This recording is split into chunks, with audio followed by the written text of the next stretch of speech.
Hi all. I I like kind of want to write a post, but once again, I feel like I have like way too many words um to really shrink it all down into something readable. Um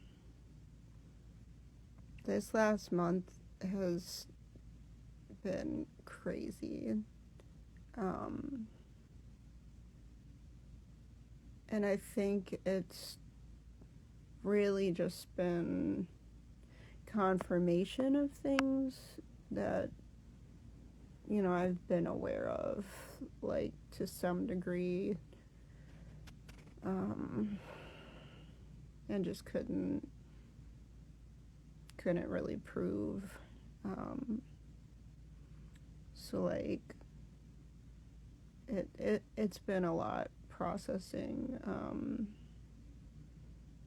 and I did write on here, like, a TW for you guys, because this is not a fun discussion. um, just I mean, it's the holidays, so if you're someone in recovery, like I've been 3 years off of everything, essentially. I've had CBD here and there, but I haven't even had any of that in over a month or two. Um, and CBD doesn't affect me like other things. Um, it's a hard time of year for people if you're in recovery, or if you're someone who loves someone in recovery, or someone who has um, addiction issues. And it's such a complicated topic, but these holidays can be triggering, and there can be a lot of like relapses for people. So thankfully, I don't have any desire to like damage my brain or my body, essentially. Like, I just really want to hold on to my life as much as I can, even when it's painful. I don't know if that's a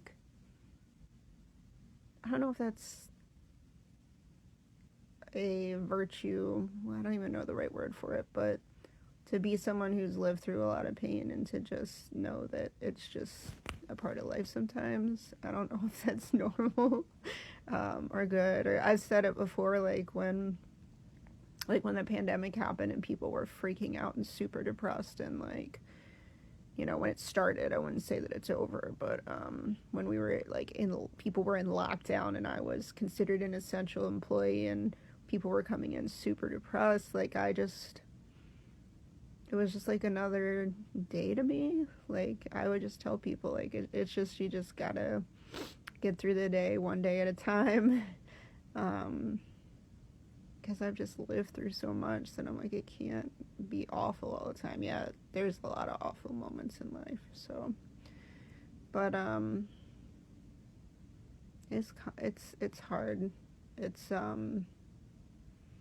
I've done so much work. I didn't. It's weird. Like, I never really specifically set out to just like stop doing everything. Like, I didn't feel like I had, like, I don't know.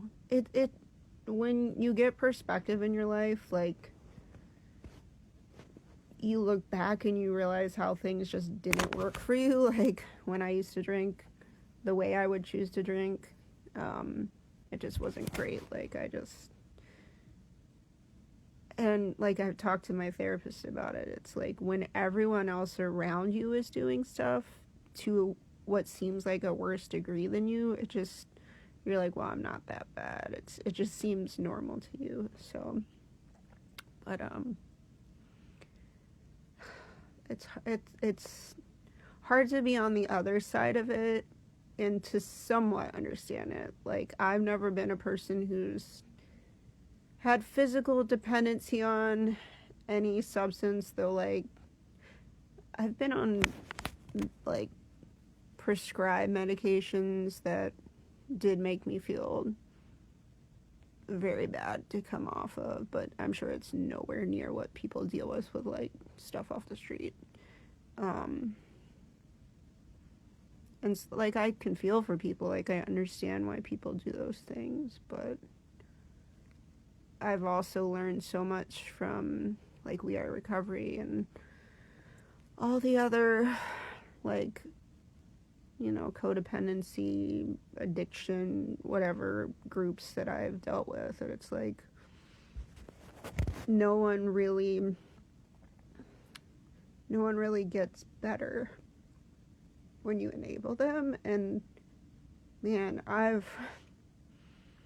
there's so many harsh judgments and statements on people. It's like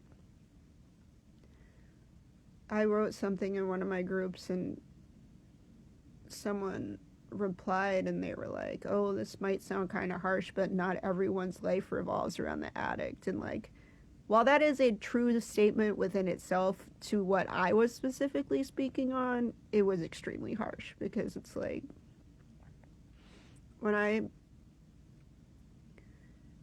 you find out that someone that you love, who you've been, you know, concerned about, basically like ODs or practically, you know, exits this world, it's just like, it's weird how people a lot of people don't take it seriously. Maybe there's like fatigue from dealing with it for so long. But like, it's such a complicated subject. And like the weird, like sad thought I had about it today is, you know, I had my kid late. I was like in my mid to late 30s by the time I finally had a kid. Not that there weren't other times that it could have happened, but didn't. You know, once I really found what I thought was a stable relationship with someone who didn't have addiction issues, it was pretty late in life, and it took a long time for me to have a kid. And like I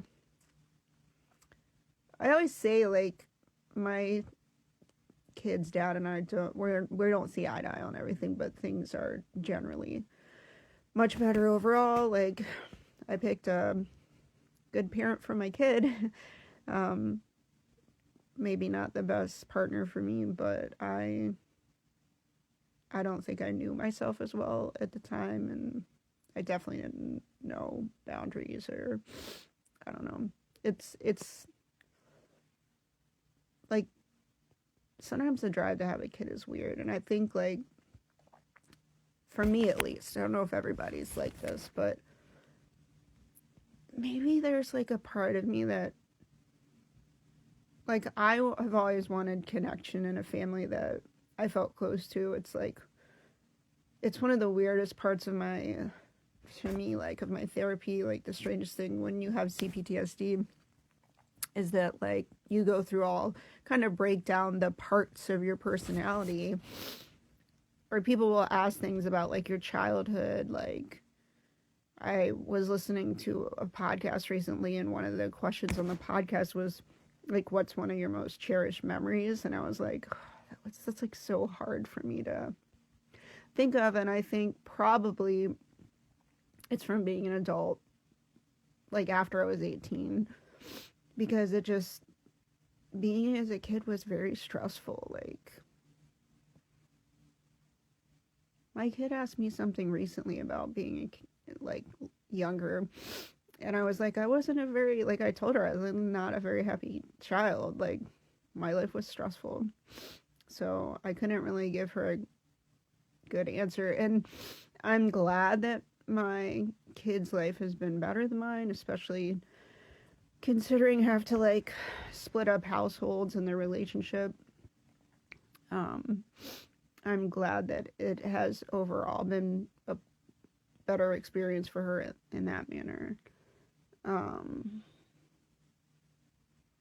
but it's weird. It's like there's also this part of you that like, and I'm not saying that it's right. Like, I'm not saying my parents were right in any way or excusing anything. But like, there's a part of you that I think thinks that you can do it better. And I probably in some ways am. Um, because like I'm going to therapy and stuff, and my parents, to my knowledge, went for a little bit and then just like quit. Um, I guess they didn't like the feedback that they got. Therapy's come a long way too. Um, so I think that's better for my kid than the way I was raised. But it's,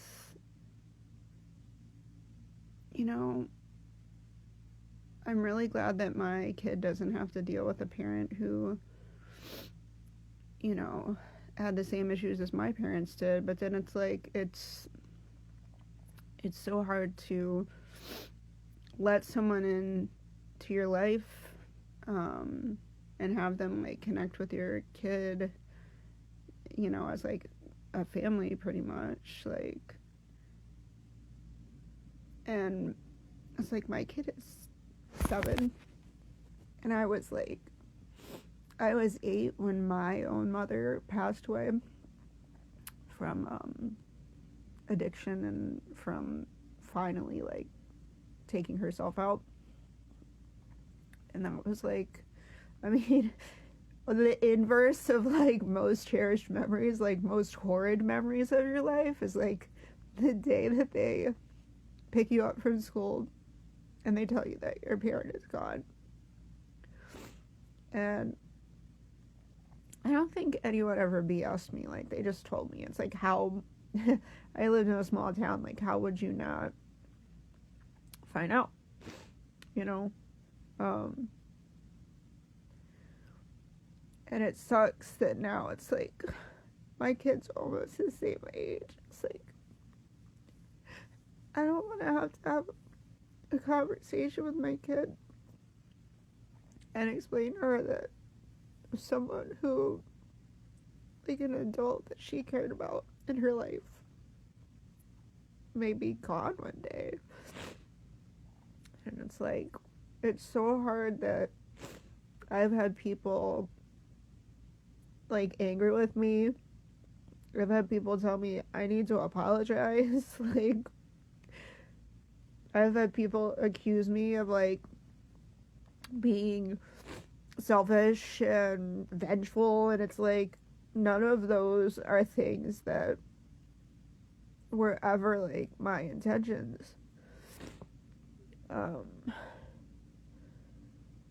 Like, no one wants to like walk away from someone that they care about, that they know that's hurting, but like you can't make them do the things that they want to do. And it's hard. It's so weird to be on the other side of the situation. I've been the kid in this situation. It's like, I'm trying to think. It's been like almost 35 years. Things were so much different then. I think it's highly possible, as I found out in the last few years, someone close to me in my family was diagnosed with bipolar, and it's like, I'm pretty sure that's probably part of, you know, what was my mother's trauma. And I'm not saying it like that I forgive, excuse, whatever, like the things that I dealt with growing up, because it was not the way that like a parent should interact with their child. I mean, I've known people that have dealt with much worse, but on the other side of it, like, it's weird to think if she could have gotten diagnosed and medicated. Like, I don't know. I know people whose parents have tried all different kinds of things and have struggled, and then I know people whose parents have gotten it together. It's never easy. Like, we're not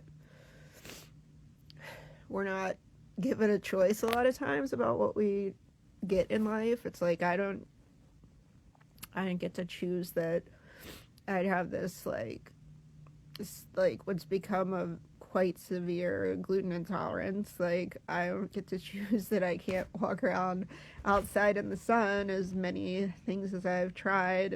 It's just, that's my life, and I just make the best out of it and do what I can do. So it's just sad. So I don't know. I've been called controlling and basically ridiculous and like unrealistic, that I personally choose in my life to be a healthy person. I don't drink anymore. Not to say I never did. I did, and I don't like the things that happened when I drank. The things I did and the things that people did to me. Smoking, just, to me, like, with the scientific evidence, I don't need to do that to my brain right now.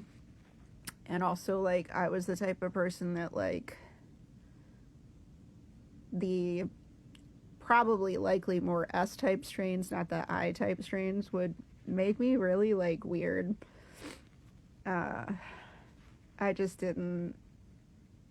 You do, like, lose touch with reality. You can. On certain substances, even trees.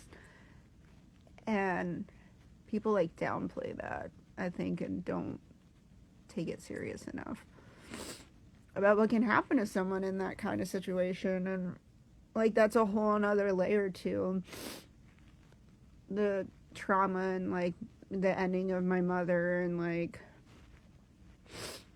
you know, I don't know if I've said it in a video before, but I've said it, like, my mom had remarried, and I think her husband, I don't know if he was in recovery too, but both of them obviously stopped doing, you know, their AA and stuff, and it was just terrible. Like, I don't even tell my best friends the things that I know about the situation. They're horrid. Like, the things that people will do when they are under the influence bad enough, like, are just like nightmare stories, you know.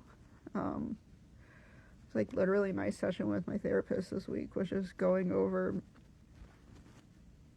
the laundry list of, like, violent things that I experienced or was around as a child. And, like, one of the hard things about that is, like, still, as I said before, like, just, like, having nightmares about it. And that is the only thing that's made me think about going back to tree again. But, like, I'm just trying to talk it through in therapy and do all that. It's not as bad as it used to be. So, but yeah, it's very difficult trying to be a caretaker for someone by yourself, and feeling like everyone thinks you're, like, such a jerk because, like, they don't see it the same way you do, when it clearly is that bad. It does hit a trigger in me that, like, of not feeling heard, you know. And oh man, that's a whole thing about my childhood to go into. But anyone, I think, would feel that way. Like why is everyone around behaving in a way that doesn't make any sense? But, you know, our culture is just, and that's the thing that's really hard going to therapy to try to deal with, is that, like, these are all parts of our culture that feel inescapable sometimes. And I'm really glad that, like, recovery content is gaining steam, and, like, the stigma behind it is not quite as bad. Like, people are starting to realize that this is a thing that can happen to anyone. I mean, anyone can go out and get hit by a car, get in a car accident, get put on a medication, and then be hooked after that. It's very, it could happen to anybody. You think that it couldn't until it's you. And sometimes it sounds so cliche, but it's like, be careful the things that you suggest to people or that you try, like, and even some of these things that they're selling in like gas stations now, and like, I don't know what they call it up here in New York. In Michigan we used to call them party stores, but it's like where you buy your beer, where you buy other things, you know. It's like, it's so unregulated, and people are disappearing. They're dying from these things that are being sold in these stores. I see it every day in my recovery groups. Like, it's really sad. And the hard thing is to like try to, like I said, it's no one's job. It is codependent to try to be the only source, the caretaker for your person. And like, you can reach out and try to talk to family and friends and whatever, but if it's like, if their normal is kind of toxic, then it's like, you're not going to get anywhere with those people. And like I said, until you get sober, you don't see how bad it is. Everything around you is like, just like, what was I living in? Oh my God. I still, like, in the last year or two, have like brought up stories where I'm like, now in hindsight, I'm like, that's crazy. So like, I think that saying of like, it takes a village for children, yes, and for people that have mental health issues, substance abuse issues, like disabilities, like, these are all things that, you know, we need help with as a society, and no one person can do it. And it's like, I know that there's so many different feelings about recovery programs. I do think they give an opportunity for people to experience like being off of substances or alcohol for a period of days, especially inpatients. They educate people on things that maybe like they think that like, I'm too smart for this or whatever, like I'm not. Sometimes they just keep themselves ignorant. Like, if you don't know what you're doing and you just do it, then it's like, guess I don't have to worry about it. If I don't know, it's not me. I always was a person that tried to educate myself a lot. Not saying I always listen to everything I learned, but I've heard a lot of people say they go into either inpatient or sober living, and they learn a lot about just how to live their life, because a lot of us are children of trauma. So it's like, we weren't taught how to basically, I mean, I was a kid who was left to take care of myself. So yes, I know how to do these things. But some of these kids, like, don't know what it's like to be in a functioning household where you go to work and you clean the house and you take care of the pets and you cook food and you pay the bills, and like, that was not modeled to them. I still see like people who are in their like early 20s, they come into my job sometimes that like, they don't know how to like clean like a toilet. And it's like, well, every job I've ever had, like, the first thing you learn is like, how do you clean the bathroom? And people get so upset about it, but it's like, it's life. Like, you have to clean your own bathroom. Like, just like learn how to do it. So I think there's value in inpatient and outpatient programs for that reason. I'm not saying that it's like the end all cure for everybody, but I think, you know, and this, yeah, like, people can talk bad about me all they want and think I'm ridiculous, but it's like, this was why I was trying to get my ex to get into a program, because you can't assess yourself when you are under the influence, when you are in addiction, when you are living a way that has become normal to you or normalized in your childhood. Like, God, if I lived in what was normalized in my childhood, my life would be crazy. Like, I mean, I'm not saying that it's not chaotic now, but it's like I recognize now that it is chaotic and I choose to set boundaries around it, whereas maybe when I was younger I didn't realize that it was not the way that all people live. Like, it's almost like quite uncomfortable. I know everybody's family has something, but it's like people who just seem to, like, I don't know, like I said recently, like I do envy in a way, like I am happy for people who have good relationships with their parents, but it's very foreign to me in a lot of ways. um but I think if you the reason a lot of us try to push someone to go into a program is because you're getting eyes on the issue outside of being in it. So, like I said, you can't assess yourself.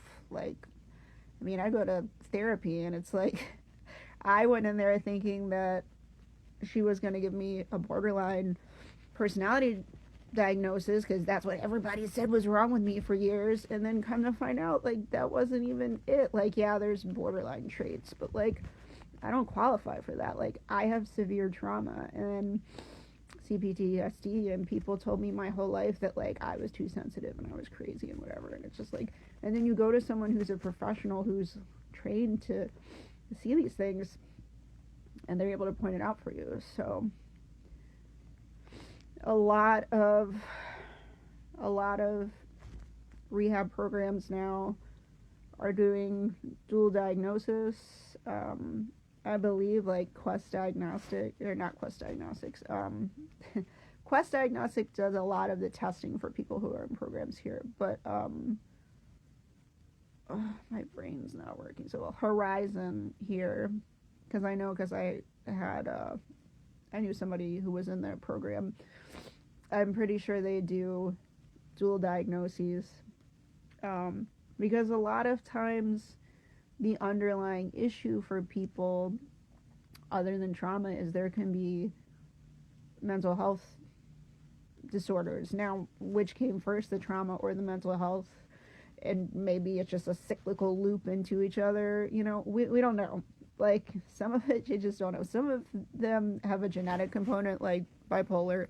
But the problem is, like, a lot of the symptoms that look like bipolar or even schizophrenia sometimes can be acquired from substance misuse.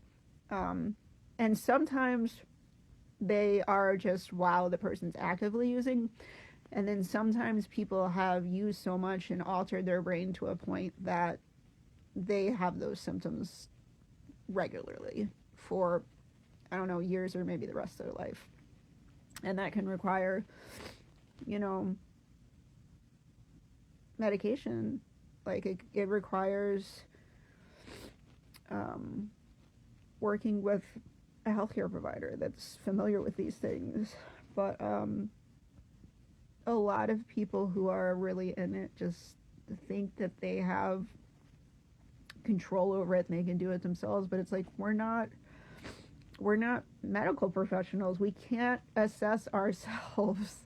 Like, and even the programs, even just the meetings that they do online now are good because it's good and bad. Because, like I said, in my group, most 90% of the time, 95% of the time, most of the people are pretty aware and balanced. But every once in a while, there's a comment from someone, and it's like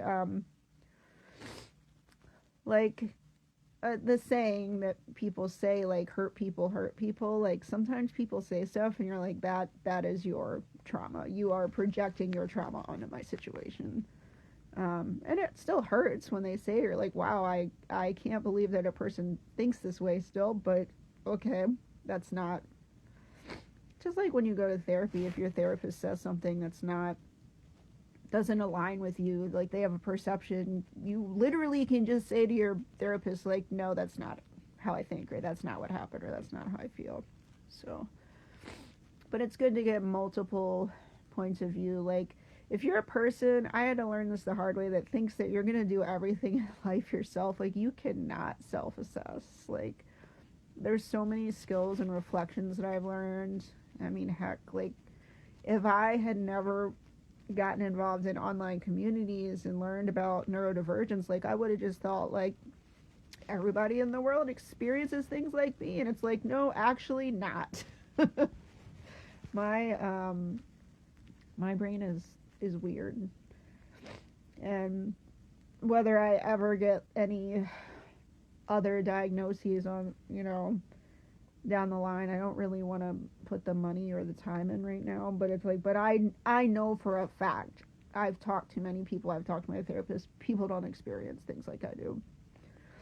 And that's good. That's a good thing to know. But if I didn't get out there and talk to people and get input from people and feedback about my behavior, I would never know. I wouldn't know. I would just, things make so much more sense to me now that I understand myself. So, yeah, it's been hard though. It's like I go through phases, and it's a really weird thing. Like I said, it's so full circle. Like, I can see how, for my dad, it's like my mother was 35. They were both 35 when she passed. They weren't together anymore. But this had been going on for years, and like, she was terrible. She was terrible when she was drinking or using, or in whatever type of manic episodes that she was having. She was just not a nice person, to the point, if she were to see video of herself, she like couldn't believe what she was seeing. So it gets bad. It gets, and people like that can become very dangerous. So it sucks. I don't hold anything back from my kid, to a age appropriate level. But it sucks having kids and realizing that you cannot save them from everything, every bad thing that's going to happen in their life. And sometimes you can't even save them from like the same experiences that you had. And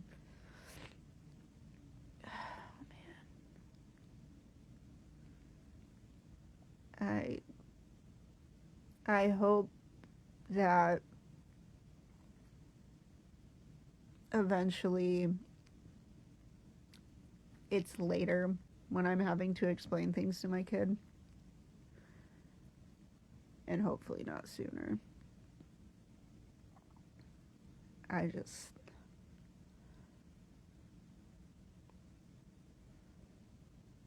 don't know. I don't think that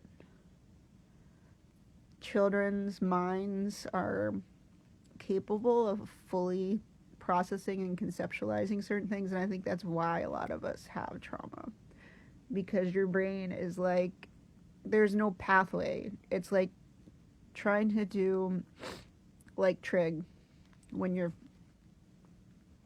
8, 7, 8, 9. Like, your brain just is, most people are not going to have the insight or the experience or capacity to do that. So it's like your brain stores things away, your body holds on to it for a later time in life, and like, that's the weirdest thing that you don't understand until you start going through therapy and like getting in touch with your own body, is like recognizing those things and how you felt onto them. And then it's like, it's such a process of going through your adulthood and unpacking all of those things that are still painful, but now like through the lens of an adult with the experience and more tools. But it doesn't mean it doesn't suck. Doesn't mean it doesn't hurt. It doesn't mean that like when you've processed it that it goes away. It's still there. It's just, it's like you're bigger and it becomes smaller. in comparison. But I understand how for people who have numbed out for years through whatever means, and for some of us, like, it didn't even have to be drinking for me. Like, drinking was not a great thing for me, but it wasn't the only way that I push things away. Like, I had a lot of dissociation,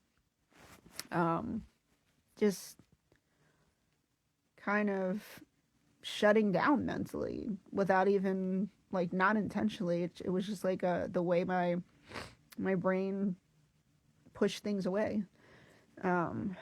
So even for those of us who didn't have like severe use issues, I mean, whatever, however you want to consider that, I don't think alcohol use is great for a lot of people. It's, you know, some people are fine. I know people who can have one or two drinks, or like they might have a little stint of something they go through after something bad in life, and then they're good. They're for years. Like, they don't need to ever, they don't care. It's not a, they just put it down. But it's hard to learn to just sit with it and to be able to process it. And it was a not fun thought today, thinking about the fact of how, like, full circle my life is, like, repeating. Obviously, it's like my therapist points stuff out all the time, and I'm like, I know, like, I know where this goes back to. It sucks being the adult in the situation. I don't know what else to say about that. You just want to save your kids from everything. And even as an adult, it's when you get those nasty comments from people, those nasty ways that people think, the way they behave, you're just like, this is just the world. This is just how the world is, like, a lot of it. And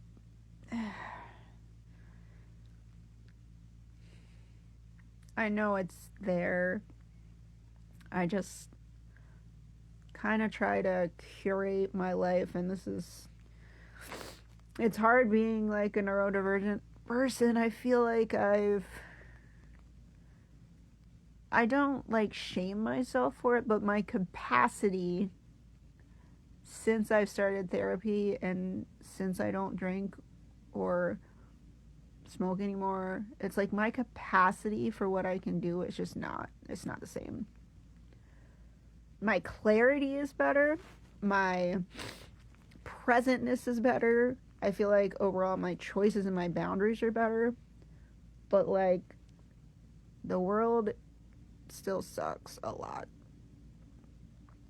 So that's, I guess, everything. I don't know a concise way to put that, and I feel like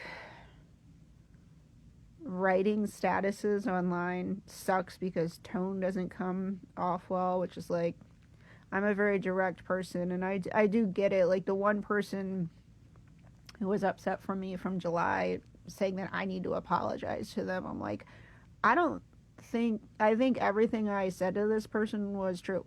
Like, I don't think I used mean words. I think my tone may have come across wrong somehow, but I mean, the truth hurts sometimes, so I'm not about to apologize to people for the truth when I've been trying to help someone. But, you know, no one person can do it all for anyone else or themselves. No one can. Like, if you don't build a community that can reflect back and check you and give you insight about the other people in your life, then you're just living in your own lies, like your own nonsense. So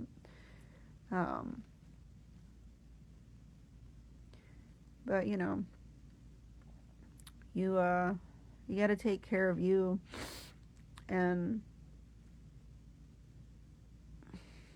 I think it does, a lot of people see it as selfish when it comes to being, you know, a loved one of someone in recovery. And it's not easy because you do empathize with the person, like, but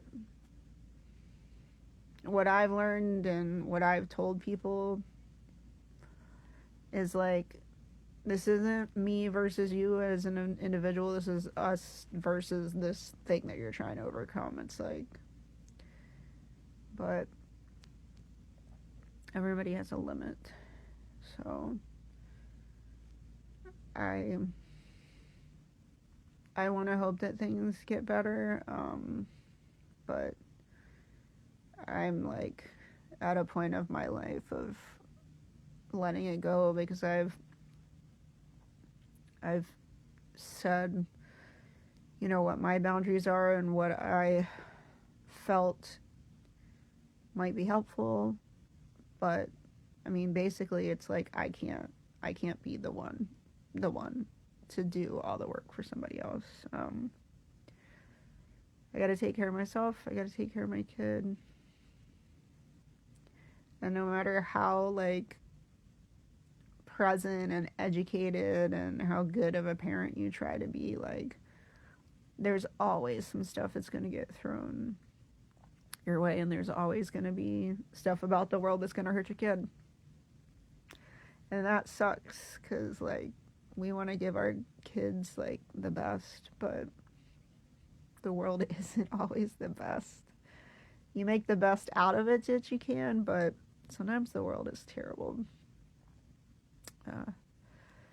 So I hope everybody has a good holiday, and if you're in recovery or, you know, you have a loved one in recovery, just, you know, don't feel the need to try to fit in with other people if it's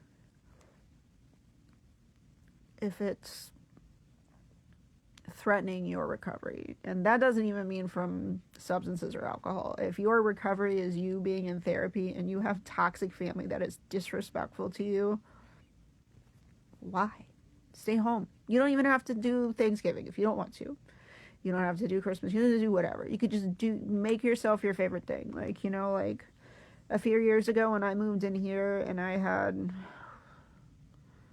was going through it because it was a huge life change. I just like made myself some ramen, and I probably watched Star Trek because y'all know I'm a Star Trek nerd. So it's like whenever I'm going through stressful things, we all have our little comfort shows. So apparently my Facebook memories like to remind me that about once every decade I restart at least once a decade I restart like all the Star Treks again. So I still haven't finished Picard, and that's kind of sad because I want to finish it, but I can't seem to have a relationship last long enough with someone to finish watching it. And I'm not going to make my friends watch it who are not interested in it. You know.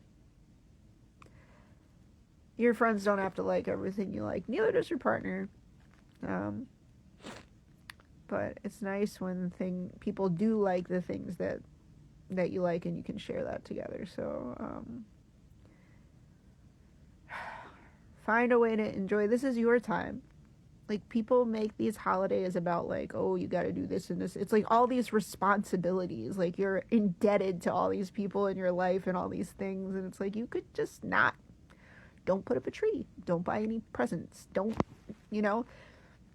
I told my family years ago, I said, I don't have money. I owe tens of thousands of dollars that I'm paying down in debt. So no, I'm not going to buy you anything. If I happen to be able to visit once a year and I see something like cheap and cute that I can get for you, I will. But it's like, it's stressful for me, and I'm not buying something for everybody. Or if you have a family that's huge like mine, because I'm Italian, don't buy a gift for everybody. Do a thing where everybody gets a random name and each person gets one gift. Like, this whole buying everyone everything is crazy. And to be honest,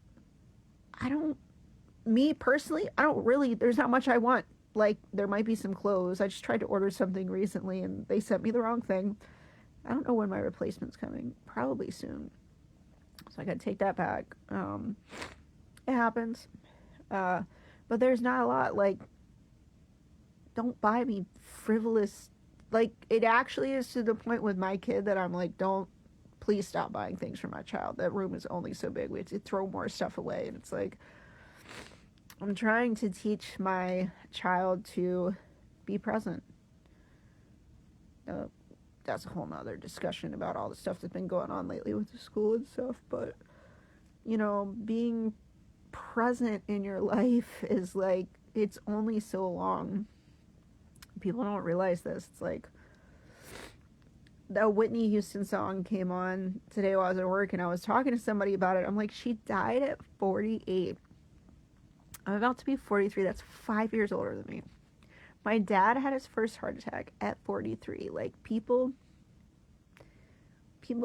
aren't living to 100 that much. So you only get one ride, in my opinion, around this globe. So some days are excruciating, but like, it has to get, there has to be some moments that make it worth it. There has to be another moment that isn't absolute pain and torture and suck. So, you know, that's taking care of yourself sometimes, is like, don't put so much pressure on yourself to like do all this stuff. Like, just, if you're in recovery, just focus on you and get through the holidays. Like, like I said, I've never been a person who has a lot of cravings, but I definitely have my moments where I'm like, God, I wish I could escape the life hell that I seem to be going through in this particular moment. But I have the insight now and the skills to just know, maybe it'll suck for today, maybe it'll suck for a week, maybe it'll suck for a month, maybe it'll suck for a year. Not every moment, but life has to go on. There has to be more.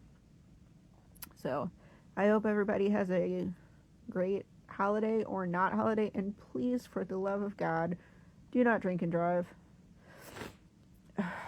I am so grateful and like lucky that when I got hit by a drunk driver, I only broke my arm. And honestly, I think it's taken, this was what, 2008? So it's been over 15 years. And just because I work a more physical job now, I have built up more strength again in that arm, but I can't, like, it makes me so mad because I'm the type of person that, like, you know, very much is like, I can do this myself and I don't need anyone to do this for me. But like, it is annoying because as a woman, like with this hand, I really can't open jars very well because I got hit by a drunk driver. And I broke my wrist. The only bone I think I've broken, though, I don't know about the hip thing with possible EDS and having a kid. Oh man, having children will rip you apart, even if your baby's not that big. So yeah, just, if you're gonna drink, just make sure you have somebody who can drive you, or you can stay where you are, or just, it's not worth it. I busted my tire a week ago, a little bit over a week ago, just because I was emotional. Stupid, and that cost me $300, and I'm glad it wasn't worse than that. But yeah, don't go out on the road when you're under the influence, please. It's terrifying, and I've known people. It's not only sad that adults get hurt, but children get hurt, and it's like, oh God, children only get to be children once, and I wish I could say that I had this lovely childhood that I look back on, but I didn't. I'm just reclaiming my life as an adult, but like, children only get to really be children once, so let's be responsible. That's all I have to say, guys. This I feel like is like a super downer, and I'm probably actually seem calmer than I should be right now with everything going on, but I just, you know, sometimes you're just expecting bad things, like, you know, they're gonna happen if the course doesn't change, and it's just like, it's a horrible thought. It's a terrible thought that no one wants to have to think about, like, going to someone's funeral, going and sitting at their grave, like, someone that you, like, I don't even know, to have lost a parent who I had a very not good relationship with. Like, it's like I lost the potential of what that parent could have been, but to have someone that you're close to in your life, and then for them to just be gone is like, I feel like that's like almost like worse. Like, I don't know how to process it right now, but and then you, like I said, even worse to have to like shatter the world of a kid in that manner. And it's such a weird, messed up, full circle life thing to like to go through from the other side. It's so, parenting is such a weird thing to like,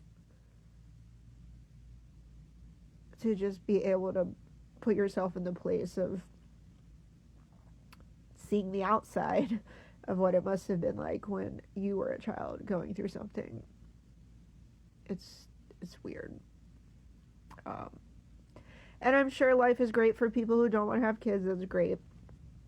I'm sure I could have had a very interesting life, but parenting has definitely taught me a lot about myself. It's like a giant mirror that holds like a lot up to yourself, that like, if what you see in your kid, you see a lot of good about yourself, and then you see a lot of like, ooh, okay, I see where that came from, and probably I should work on that. That's it. I don't know what else to say. I really hope that in another couple weeks or months or a year, I'm not coming on here talking about my ex being gone, or anyone that I've cared about, but it's happened. Just this time last year, someone that I know passed away, and a few years before that, one of our friends passed, and it's either one of two things. I mean, we all know these people either take themselves out, or they have some type of substance use issue, and that takes them out. And it's like, it is really sad to see, because some of these people are like the kindest people. Some of them are like the most creative people, but like, the world is a nasty place sometimes. So try to find the good wherever you can, because like, you can't fix all the ugly in the world yourself, but you can fix yourself. You can work on yourself, and maybe you're not perfect, but that's the biggest thing you have control over, really. Yeah, I hope I don't have any more traumatic updates for you guys in the future, but just taking care of myself for now, and I hope you guys take care of yourselves.